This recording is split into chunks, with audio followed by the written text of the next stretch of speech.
I'm Mark Futato, and I teach Old Testament here at Reformed Theological Seminary in Orlando. My first love academically is the teaching of Hebrew, and that goes all the way back to my undergrad days when I took my very first Hebrew class and fell in love with the language. I love to teach the language. I love to see students as they begin to grasp the language.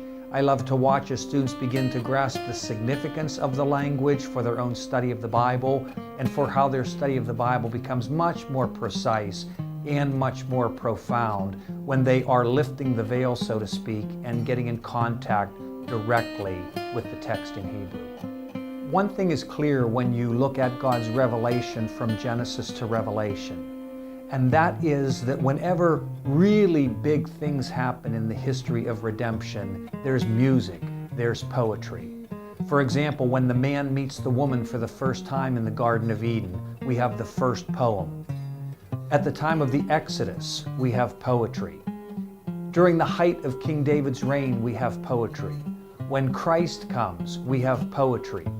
At the end of the book of Revelation, we have poetry, we have music.